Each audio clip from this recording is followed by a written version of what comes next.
Então vamos continuar fazendo essa questão. A gente quer saber quantos reis a gente consegue colocar no tabuleiro 8 por 8, de maneira que nenhum dos reis se ataque. Agora, qual é o movimento do rei ou como o rei ataca alguém? Beleza, então se você tiver um rei aqui,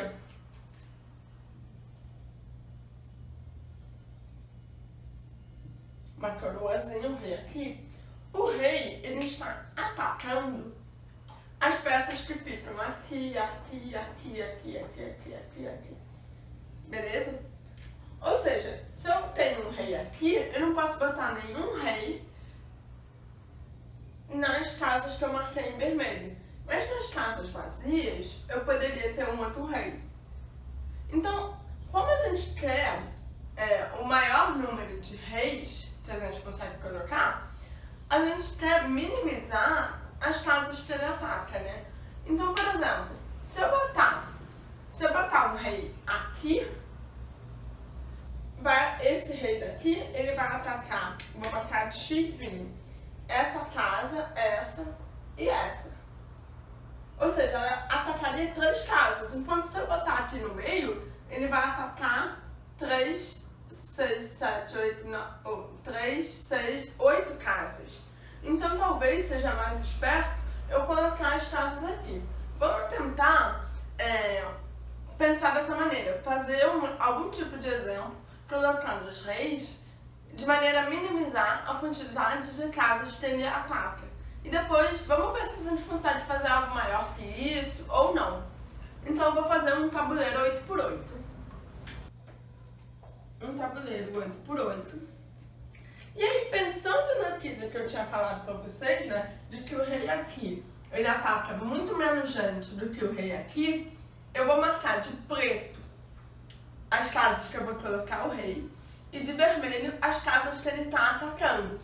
Porque se eu botar o rei aqui, eu não posso botar nenhum rei aqui, aqui, aqui. Se eu botar o rei aqui, eu não posso botar rei aqui, aqui, aqui, aqui, assim por diante. Então, se eu colocar em alguma casa aqui na parte da fronteira, né, de tabuleiro, ele vai atacar 1, 2, 3, 4, 5. Mas se eu botar aqui na ponta, ele vai atacar só 3. Então, talvez seja bizu colocar na ponta, né? Ataco essas e vou fazer assim por diante. Pensando num exemplo, né? Quero saber quantos, mais ou menos, reis eu conseguiria colocar. Porque um rei, com certeza, mas será que eu consigo colocar 12? Será que eu consigo colocar 20? Eu vou tentar botando.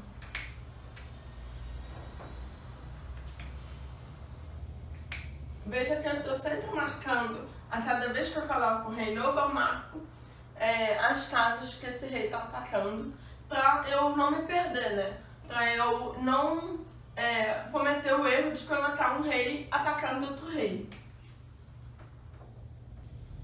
Por um lado, como você sabe que um rei ele ataca 9 posições, você pode ficar tentado a dividir o tabuleiro em tabuleiros 3x3, né? Então dividir o tabuleiro assim, por exemplo. Só que o problema dessa divisão é justamente que se o rei estiver aqui no meio, ele ataca todo mundo. Mas se o rei estiver aqui no canto, eu posso colocar mais gente nesse tabuleiro 3x3. Eu poderia fazer assim, por exemplo. E aí, dessa forma, ó, você vê que esses reis não estão se atacando. Agora, nesse meu exemplo 8x8, que eu fui fazendo, você consegue ver que tem 4, 8, 12, 16. Eu consegui botar 16 reis. Aí a pergunta é, será que eu consigo botar... Eu tenho um exemplo para 16, mas será que eu consigo botar 17? Será que eu consigo botar 18? Uma coisa que é bem interessante pensar é que se eu consigo botar 20, eu consigo botar 17, né? É só tirar 3 reis. Então a pergunta é, dado que eu consigo colocar 16 reis, será que 17 reis eu consigo colocar? E aí que vem justamente a ideia da casa dos pombos, né? Será que a gente consegue dividir esse tabuleiro de tal forma que se a gente divide ele em 16 casas e que se a gente botar 17 reis, vão ficar duas na mesma casa se atacando? Aí quando você vê esse exemplo que você pensou, que eu botei, você vê que meio que está dividido em pedaços 2 por 2, né? Então, ó, dividido aqui, aqui. E se você ver nesse exemplo, nenhum desses pedaços 2 por 2 tem mais de um rei. De fato, você consegue ver isso. Se eu tiver um rei em qualquer uma dessas posições, são todas simétricas, né? Então tanto faz, né? Isso aqui é canto, tudo é canto. Se você girar esse tabuleiro, você vai chegar em todas as posições. Se eu botar um rei aqui, por exemplo, eu não posso, com certeza, botar um rei aqui, nem aqui, nem aqui. Porque esse rei está atacando essas casas vermelhas. Então, se a gente dividir em 2 por 2 e pensando aqui que nenhum rei pode ficar no mesmo tabuleiro 2 por 2, né? Essa é a conclusão que eu chegaria. Então talvez essa seja uma divisão boa. Então vamos botar. Ó, você tem um tabuleiro. Aqui a gente tem nosso tabuleiro 8 por 8. E eu vou dividir esse tabuleiro assim, ó.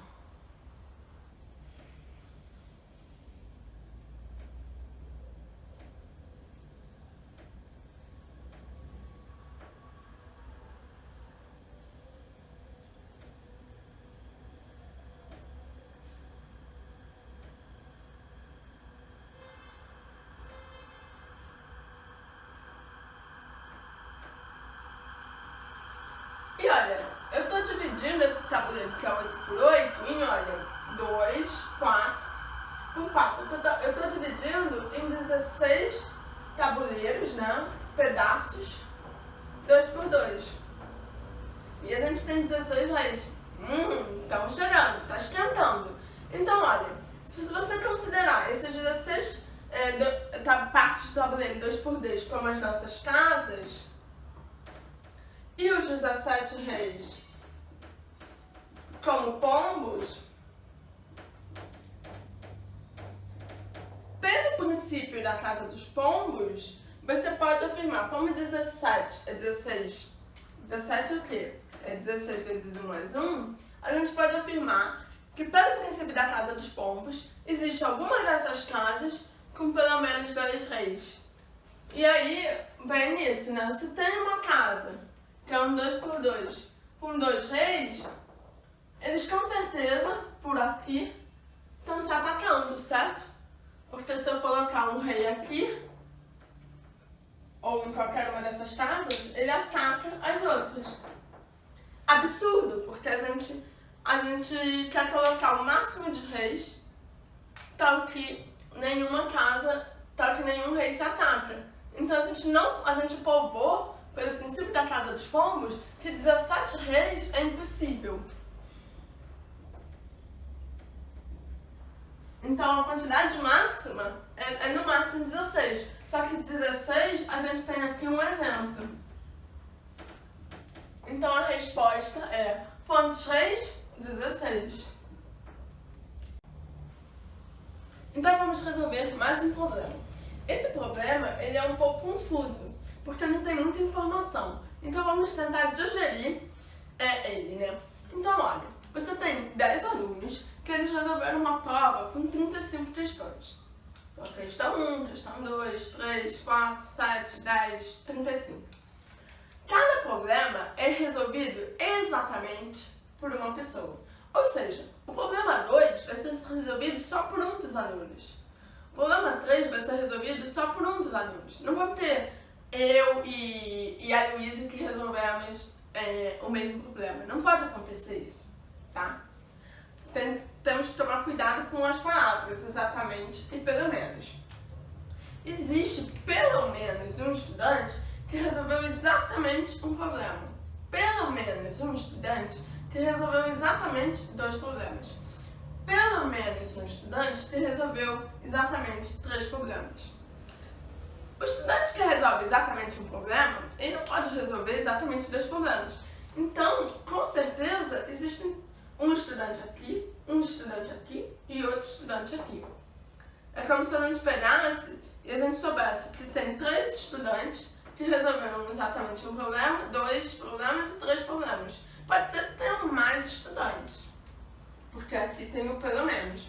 E o que a gente quer provar, né? Que, dado a nossa interpretação, a gente precisa saber qual é o objetivo final, né? Que é provar que tem uma pessoa, pelo menos uma pessoa, alguém, né? Que resolveu pelo menos 5 problemas. Então vamos começar e vamos supor que nenhum dos estudantes resolveu 5 problemas. Ou seja, os estudantes, eles podem ter resolvido corretamente 0 problemas, 1, 2, ou 3, ou 4, né? Então, um estudante, ele vai resolver 0 problemas, 1 problema, 2 problemas, 3 ou 4 problemas. Exatamente. Porque a gente está supondo que nenhum estudante resolveu 5 problemas ou mais. Agora, a gente tem 10 alunos, né? Desses 10 alunos, existem 3 alunos que a gente sabe que resolveram 1 problema, 2 problemas ou 3 problemas, né?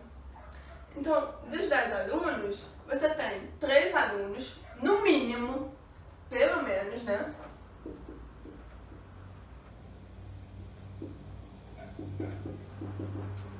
Que eles resolveram 1 problema, 2 problemas e 3 problemas. Ou seja, eles resolveram 1 mais 2 mais 3, que é 6. Eles resolveram 6 problemas. E aí é bom a gente já sempre verificar se a gente está pegando todas as informações do problema. A gente usou essa, essa, pelo menos, no mínimo, né? A gente usou essa. E a gente usou que são 10 alunos.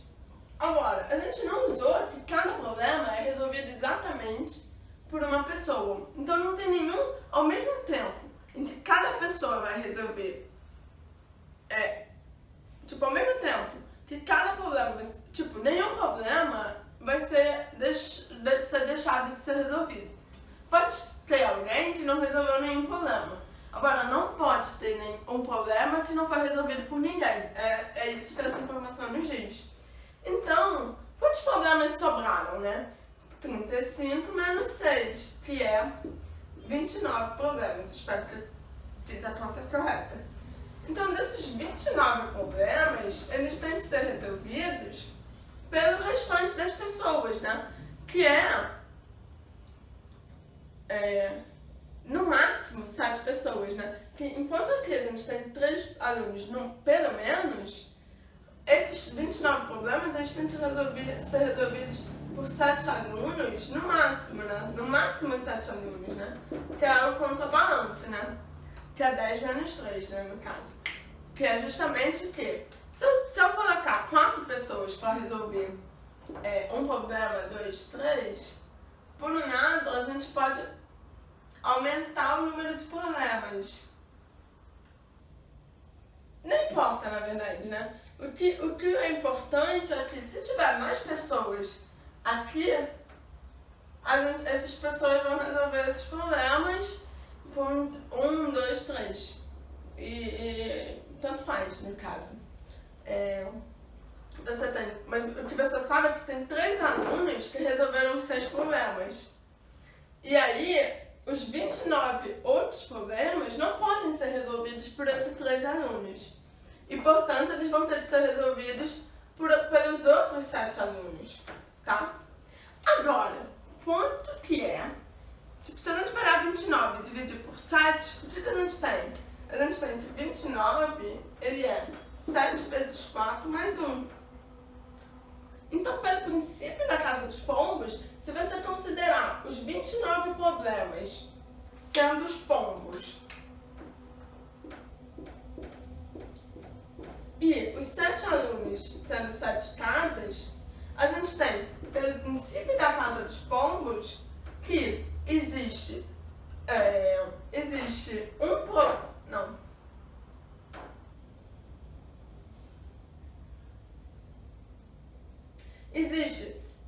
Exatamente, existem mais que 4 problemas, existem pelo menos 5 problemas, 5 pombos em alguma das casas, né?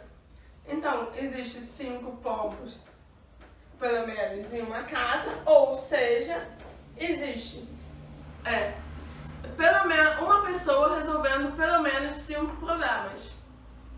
Mas a gente tinha suposto que isso não acontecia. No caso, a gente nem precisava supor isso, né?